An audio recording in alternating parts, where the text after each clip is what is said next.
Welcome back to Moguts Pelams 2.0, a cute love story, season 2, episode number 3.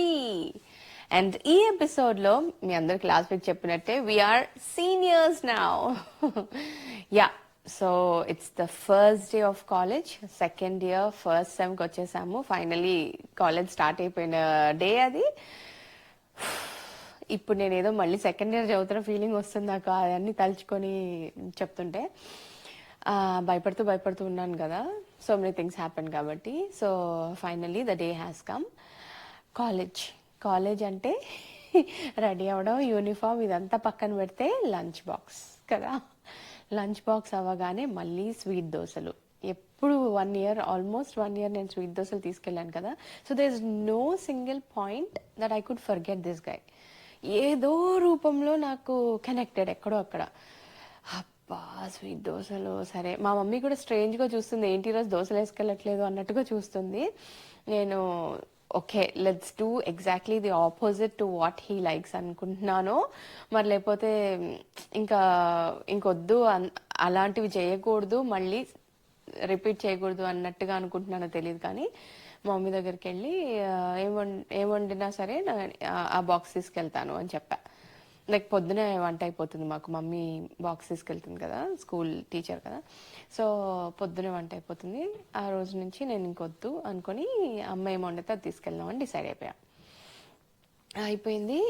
Box పెట్టేసుకొని వెళ్తున్నా, ఒకదాని మీద ఒకటి. సరే, లంచ్ బాక్స్ని క్రాస్ అయిపోయాము. ఇప్పుడు బస్ స్టాండ్కి వెళ్తే చాలాసార్లు అబ్బాయి వచ్చేవాడు కదా, ఇటు సైడ్ నుంచి వచ్చే బిఎన్ రెడ్డి సైడ్ నుంచి వచ్చే బస్సులో ముందే వచ్చేవాడు కదా. ఇప్పుడు జరగదు అఫ్ కోర్స్ అలాంటి సిచ్యువేషన్, బట్ ఏదో వద్దు అనుకుంటూ నేను బస్ ఎక్కాను. బస్ ఎక్కి మళ్ళీ LB Nagar is the point where we actually meet. ఆ పాయింట్కి వస్తున్నప్పుడే దూరం నుంచి మన నా కళ్ళు వెతుకుతున్నాయో వెతకొద్దు అని అనుకుంటున్నాయో నాకే తెలియదు, కానీ మనసులో మాత్రం కనబడొద్దు, ఈ పిల్లోడు కనబడకూడదు అంటే ఏమనుకున్నా as a human we are so weak at heart. మరి at some point we are weak with loved ones అనిపిస్తుంది. సో ఒక పక్కేమో కనబడకూడదు అని తెగ కోరుకుంటున్నా, కానీ కళ్ళు వెతుకుతున్నాయి కిటికీల నుంచి బయటకి. ఏమో నిజంగా కనబడి ఉంటే ఏం చేసేదని తిప్పుకునేదాన్ని లేదు తెలీదు, బట్ అనుకున్నట్టే తను కనబడలేదు. అయినా అది హ్యాపీయో సాడో కూడా నేను వర్ణించలేను ఇప్పుడు, బట్ తను కనబడలేదు.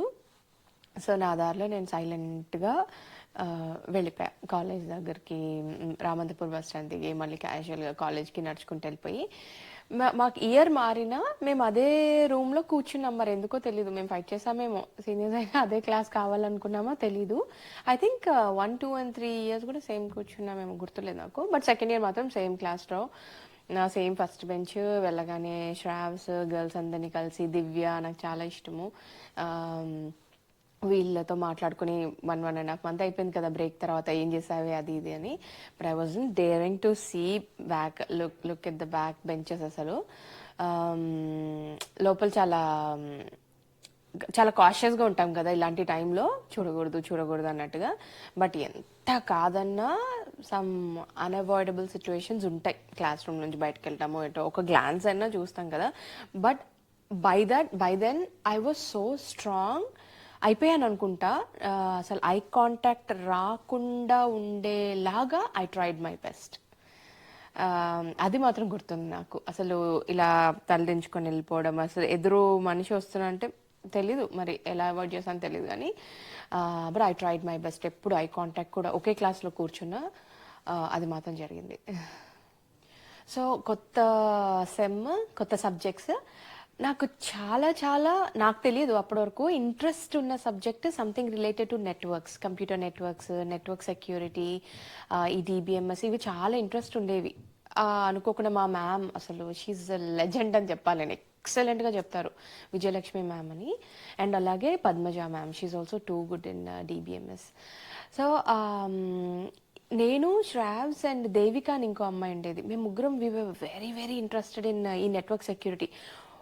మరి ఏమో ఆ సబ్జెక్ట్ ఇప్పుడైతే అసలు ఏం గుర్తుకులేదు అనుకోండి, బట్ చాలా డెప్త్గా ఇన్వాల్వ్ అయిపోయి ఇంత చిన్న ఎక్కడ పెద్ద పెద్ద ఒక 2-3 పేజెస్ ప్రాబ్లమ్స్ ఉండేవి. అవి ఎక్కడ వదిలేసినా కూడా సాల్వ్ చేసేంత కెపాసిటీ ఉండేది. మేము ముగ్గురం very keen in to that. అలా చేస్తూ ఉన్నప్పుడు బాగా వింటున్న వాళ్ళ మీద ఇంకొంచెం ఇంప్రెషన్ ఎక్కువ ఉంటుంది కదా, వాళ్ళని చూసి చెప్పడం ఇలా. సో వన్ డే మ్యామ్ వాళ్ళు అడిగారు, మనం ప్రెజెంటేషన్ స్టార్ట్ చేద్దామా అని అడిగారు. లైక్ మేము ఇంకా సీనియర్స్ అవుతున్నాము, ఇంకో 1 year ఉంది, మేము కూడా లైఫ్ కదా, ఇంకా జాబ్ రావాలి అంటే ఇక్కడ నుంచే. సో ప్రెజెంటేషన్స్ ఇంట్రొడ్యూస్ చేద్దాము అని చెప్పారు, అడిగారు. That's a very good thing కదా, స్టేజ్ ఫియర్ పోవడానికి. అండ్ మ్యామ్ చెప్పినవే మేము మళ్ళీ ప్రెజెంటేషన్ ఇస్తే ఒకవేళ ఎవరైనా అబ్సెంట్ అయినా వాళ్ళు కూడా కవర్ అవుతుంది అన్నట్టుగా. సో బేసిక్లీ మనకి హెల్ప్ అవుతుంది అన్నట్టుగా వాళ్ళు they came with this idea. దాని తర్వాత మరి బేసిక్గా నేను చిన్నప్పటి నుంచి సింగింగ్లో ఉండడం వల్ల, చర్చ్లో కోయర్లో ఉండడం వల్ల అనుకుంటా, నాకు ఎప్పుడు స్టేజ్ ఫియర్ అనేది లేదు డైరెక్ట్గా వెళ్ళి చెప్పడం.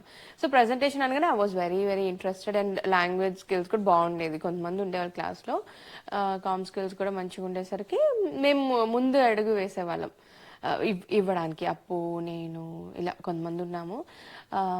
అయితే ప్రెజెంటేషన్స్ ఇస్తున్నప్పుడు మనం ప్రెజెంటేషన్ ఇస్తున్నామంటే, when it was my turn, presentation ఇస్తున్నామంటే ఇట్లా ఫస్ట్ ఒక్కరిని ఇలా చూస్తే చెప్పలేం కదా, అట్లా చూడాలి.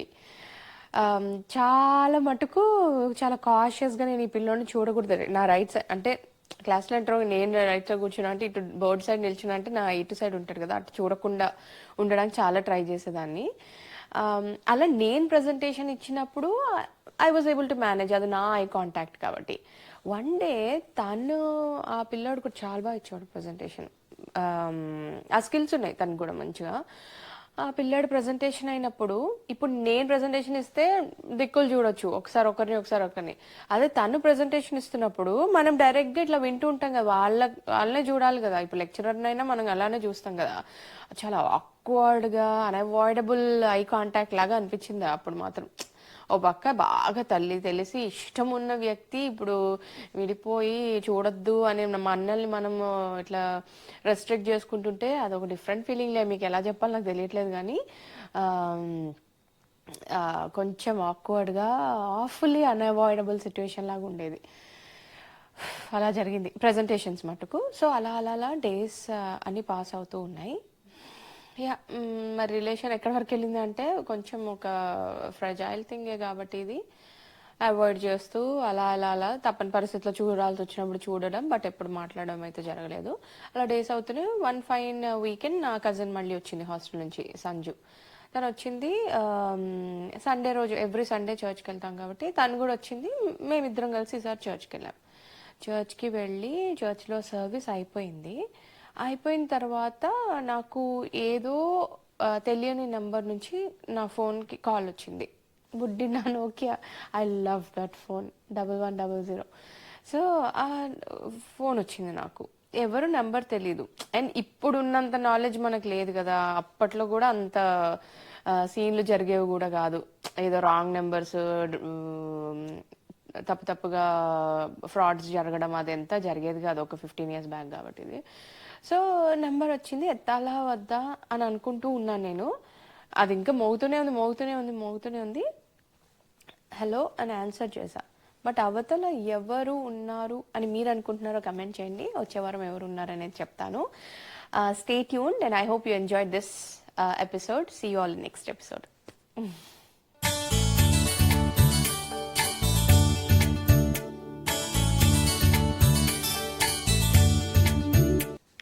ఈ ఎపిసోడ్లో నేను మీ అందరి కోసం తీసుకొచ్చిన ఒక beautiful melody from the movie Manasantha Nuvve. ఎవరినెప్పుడు తన వలలో బంధిస్తుందో ఈ ప్రేమ, ఏ మదినెప్పుడు మబ్బులలో ఎగరేస్తుందో ఈ ప్రేమ, అర్థం కాని పుస్తకమే అయినా గాని ప్రేమ, జీవిత పరమార్థం తానే అనిపిస్తుంది ఈ ప్రేమ.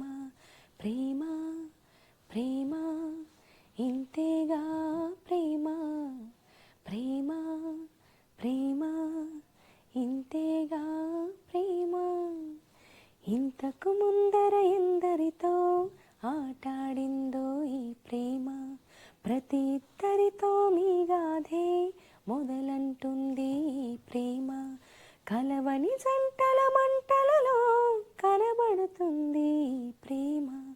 కలిసిన వెంటనే మౌనం చెప్పదు పాపం ఈ ప్రేమ. ప్రేమ ప్రేమ ఇంతేగా ప్రేమ. ప్రేమ ప్రేమ ఇంతేగా ప్రేమ.